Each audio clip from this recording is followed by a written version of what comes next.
मन को उस स्थिति तक पहुंचाने के लिए अहंकार का त्याग, शक्ति, गर्व, माया, मोह को अपनाना छोड़ना होगा।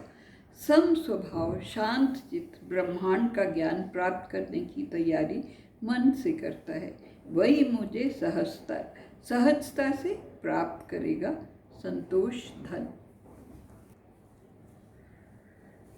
मैं व मेरा कहना हमें छोटा बनाता है, क्षुद्र करता है। ये सब इस जीवन में अपने अपने कर्मों के अनुसार मिलता रहता है। मेरी सच्ची भक्ति उसे मिलती है जो ब्रह्मांड में लीन हो जाता है, उसे प्राप्त कर लेता है, जो संतोषी हृदय का होता है, न लालच करता है, न अधिक इच्छाएं रखता है, सबके साथ समान व्यवहार करता है। अपने को अलग समझने वाला, अपने अहंकार दर्प में रहने वाला साधारण व्यक्ति होता है।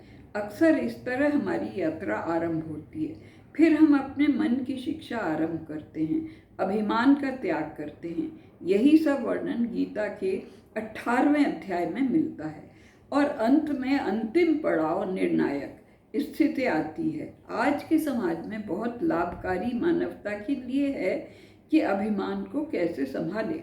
हरेक का अलग अलग व्यक्तित्व, हम सदैव दूसरे व्यक्तित्व से टकराते रहते हैं। हर प्रकार की लड़ाई, झगड़े, गलतफहमियां तथा दुख शांति भंग करने की प्रवृत्ति केवल व्यक्तित्व के टकराव से आती है।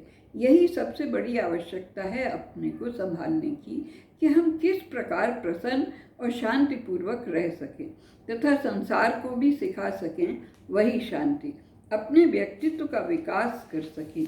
गीता आपको जीवन दर्शन व मानसिक मनोविज्ञान का पाठ पढ़ाती है, मानव विकास का मार्ग दर्शाती है, हमें ब्रह्मभूत होने को कहती है, ब्रह्म से एकाकार कराती है। नदी अकेली चलती रहती है, फिर जाकर समुद्र में मिल जाती है और स्वयं विशाल सागर बन जाती है। परमात्मा अर्थात आंतरिक जीवन एकदम शांत, स्वच्छ, निर्मल जैसा होता है। ऐसा व्यक्ति दुख और इच्छाओं से परे चला जाता है। जीवन में अधिक आनंद, अधिक दुख, पीड़ा, अधिक निराशा नहीं सताती। एक प्रकार का संयम आ जाता है। ऐसा चित्त शांत और स्थिर होता है। ऐसा व्यक्ति उच्च कोटि की भक्ति प्राप्त करता है। व्यक्तित्व का विकास होता है। ईश्वर से एकत्व की भावना आती है। पूर्ण समर्पण होता है उसके श्री चरणों में। प्रत्येक में ईश्वर है, उसके दर्शन करने का प्रयत्न कीजिए। गुणों की ओर ध्यान दीजिए, घृणा स्वयं कम होती जाएगी।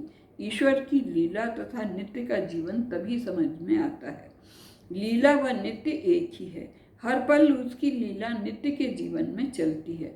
सत्यम ज्ञानम अनंतम ब्रह्मा, हम उसी से उत्पन्न हुए हैं, उसी में मिल जाना ही श्रेष्ठतम है। असंतोष मानव स्वभाव है। हम ही ऐसे प्राणी हैं जो खोजते व पाते हैं, कस्तूरी मृग की भांति घूमते रहते हैं और अंत में उसे पाते हैं।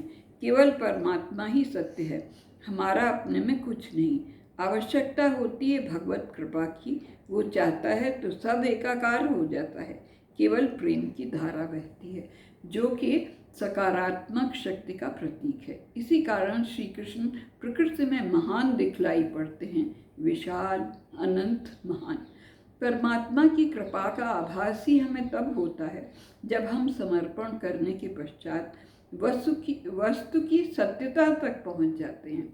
हम दैविक ब्रह्मांड एक चिंगारी के समान है। अपना महत्व बिसराकर पूर्ण समर्पण करते हैं, तब उसकी कृपा बरसने लगती है। हम उसके लाभ को समझने लगते हैं। अतः हे प्राणी, मुझे प्राप्त करने को उच्चतम ध्येय समझकर नित्य के कार्य मुझे समर्पित कर दे। प्रत्येक में मेरी छवि का दर्शन कर। ये कोई शारीरिक शक्ति नहीं है, न बौद्धिक शक्ति है, ये आत्मिक शक्ति है। ये केवल ईश्वर से ही आती है, सबके हृदय में निहित है। दो प्रकार के व्यक्ति हैं, एक तो जंगल की ओर भागते हैं, समाधि लगाते हैं, सब कर्म त्याग देते हैं, वहाँ ब्रह्म की खोज करते हैं। दूसरे प्रकार के व्यक्ति जो संसार में, समाज में कार्य भी करते हैं और उसे प्राप्त करते हैं। श्री कृष्ण कहते हैं, मन से सारे कार्यों को मुझे समर्पित कीजिए, अपने को भी मुझे समर्पित कर दीजिए। ये मन की अद्भुत स्थिति है। कार्य करना भी और उसका बोझ नहीं लगना ना करने के समान हो जाता है। उसका तनाव मन पर ना आए। जैसे भरी गगरी सर पर लेकर स्त्रियां चलती हैं, गाती हैं, बात करती हैं, उसका बोझ लगे ही नहीं। जीवन इसी प्रकार का है। क्या आप उसका बोझ सहजता से उठा पाते हैं? उतनी शांति मन में रखते हैं? वही योग है। जब तक देवी शक्ति अंदर नहीं होगी ऐसा संभव नहीं हो सकेगा। हमें ऐसी योग बुद्धि विकसित करनी चाहिए। इसके लिए प्रकाशमय स्थिर मन होना चाहिए।